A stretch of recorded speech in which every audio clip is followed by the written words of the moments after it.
नमस्कार मित्रों, मैं एस्ट्रोलॉजर श्वेता मिश्रा आप सभी का बहुत बहुत स्वागत करती हूँ। जैसा कि हम सभी जानते हैं, विक्रम संवत के चैत्र मास की शुक्ल पक्ष की प्रतिपदा को नवरात्र महापर्व मनाया जाता है। इस साल भी नवरात्र महापर्व आने वाली 13 तारीख से प्रारंभ होकर 21 तारीख तक रहेगा। नवरात्र यानी 9 विशेष रात्रियां। इन 9 दिनों में देवी के 9 स्वरूपों की पूजा अर्चना की जाती है। मित्रों, आज इस वीडियो में हम नवरात्र से संबंधित ऐसे गूढ़ रहस्य को जानने वाले हैं जो आपको कभी भी कहीं भी सुनने जानने को नहीं मिला होगा। 99% लोग इस गूढ़ रहस्य को जानते ही नहीं हैं। तो आइए आज इस वीडियो में हम ऐसे 7 नियम को जानेंगे, नवरात्र से संबंधित ऐसे रहस्यों को जानेंगे जिनका पालन यदि व्यक्ति ने कर लिया तो वो पूर्ण वर्ष महसूस करेंगे कि उनके ऊपर माँ लक्ष्मी का पूर्ण आशीर्वाद बना हुआ है। माँ जगदम्बे की कृपा से उनकी सभी मनोकामनाएं पूर्ण होगी। तो आइए जानते हैं पहला रहस्य। मित्रों, नवरात्र के दिनों में ब्रह्मांड में ग्रहों की और नक्षत्रों की पोजीशन कुछ इस तरह से होती है कि पूरे एनवायरनमेंट में बहुत ही पॉजिटिव एनर्जी होती है। यदि इस पॉजिटिव एनर्जी को हम अपने मन में, अपने शरीर में और अपनी आत्मा में प्रवाहित कर लें तो आप देखेंगे कि पूर्ण वर्ष आप बहुत ही एनर्जेटिक रहेंगे और आपकी सभी मनोकामनाएं पूर्ण वर्ष पूर्ण होती रहेंगी।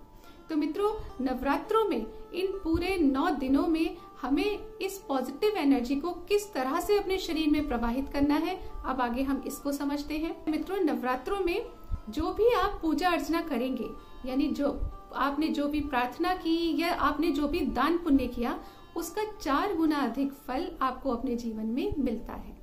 यानी कहने का तात्पर्य है कि आप जो भी पूजा अर्चना करेंगे उसके 4 गुना फल आपको अपने जीवन में पूर्ण वर्ष देखने को मिलेंगे।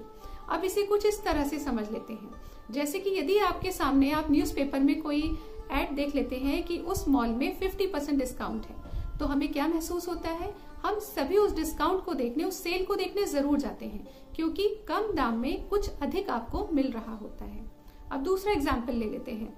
यदि किसी को पता चल जाए कि सेम रैंक पर दूसरी कंपनी में ज्यादा सैलरी मिल रही है, तो हम सभी को लगता है कि क्यों ना उस कंपनी में ट्राई किया जाए। ऐसा हम क्यों करते हैं? क्योंकि बराबर मेहनत में दूसरी जगह हमें अधिक सैलरी मिल रही है। तो आज इस वीडियो के माध्यम से आपने ये जाना कि आपको नवरात्र के दिनों में पूजा अर्चना करने से 4 गुना अधिक फल मिलता है। तो क्या आप ये फल नहीं लेना चाहेंगे? अवश्य लेना चाहेंगे। इसलिए मित्रों, इस नवरात्रि आप ये प्रण लें कि जो भी नियम या जो भी रहस्य इस वीडियो में बताए जाने वाले हैं उनका पालन आप इन 9 दिनों में अवश्य करें, ताकि उनका 4 गुना फल आपको अपने जीवन में देखने को मिले। अब जान लेते हैं तीसरे रहस्य के बारे में। मित्रों, नवरात्रों में देवी के 9 स्वरूपों की पूजा अर्चना तो की ही जाती है, परंतु यदि आप देवी के स्वरूप मात्र यानी अपनी माँ, अपनी बहन, अपनी बीवी या समस्त स्त्रियों का आदर नहीं करते तो देवी के 9 स्वरूपों का भी पूजा अर्चना करने का कोई मतलब नहीं रह जाता।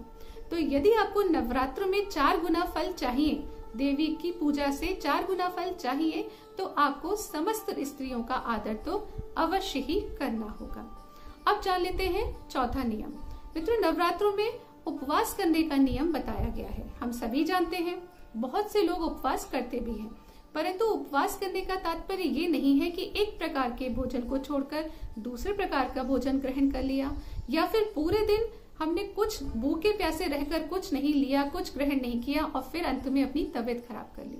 नहीं मित्रों, शास्त्रों में इस प्रकार के उपवास का वर्णन नहीं है। उपवास का अर्थ है अपने मन की समस्त बुरी भावनाओं का त्याग करना। यानी इन 9 दिनों में हमारे मन में, यानी व्यक्ति के मन में जो भी बुरी भावनाएं हैं, लालच है, सामने वाले व्यक्ति के प्रति ईर्ष्या का भाव है, गुस्से का भाव है, उसका त्याग करना है।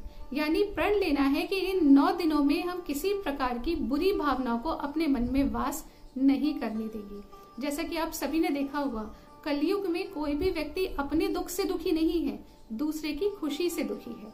तो इसी प्रकार की बुरी भावनाओं का त्याग करना, ऐसी भावनाओं का उपवास करने का ही शास्त्रों में बताया गया है। तो नवरात्रों में यदि हम 9 दिन ऐसी भावनाओं का त्याग करते हैं तो पूरे साल मन में बहुत ही शुद्धि और पवित्रता बनी रहती है। अब जान लेते हैं अगले नियम के बारे में। तो मित्रों, अगला नियम है कि हमें नवरात्रों में, यानी व्यक्ति को नवरात्रों में सात्विक भोजन करना चाहिए। सात्विक भोजन क्यों करना चाहिए? हम सभी ने सुना है, जैसा अन्न वैसा मन।